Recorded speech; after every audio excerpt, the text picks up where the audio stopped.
la peur de ne plus voir revenir l'autre dans son couple. Et cette peur-là, elle est commune à tout le monde. Moi-même, à l'époque, j'ai pu avoir cette peur-là.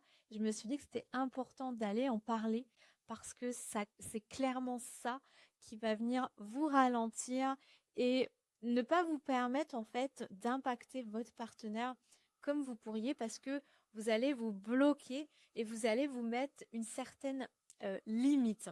Déjà, d'en avoir conscience parce qu'en fait, souvent, quelle que soit la peur, eh bien, c'est un petit peu intrinsèque à nous et en plus d'avoir cette peur-là, eh bien, on va la manifester. Et comme on va la manifester, ça va venir ralentir notre reconquête. Donc, c'est déjà d'aller identifier cette peur. Comment on va pouvoir identifier cette peur-là? Eh bien, ça va être de regarder comment je suis dans mon attitude.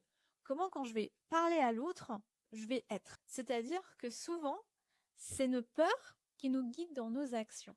Donc, je vais essayer de vous donner des exemples concrets. Par exemple, si on prend cette situation où vous n'arrivez pas à impacter l'autre et que ça devient vraiment une obsession pour vous et que vous êtes dans ces questionnements-là, eh bien forcément, quand vous allez voir l'autre, le peu de temps que vous allez passer avec l'autre, ben dans votre façon de parler, dans votre gestuelle, dans ce que vous allez renvoyer, ben vous allez renvoyer cette peur. Vous allez être souvent plus tendu, vous allez plus être naturel, vous allez plus faire les choses comme vous les auriez fait, je sais pas, avec votre meilleur ami, avec qui vous allez parler naturellement.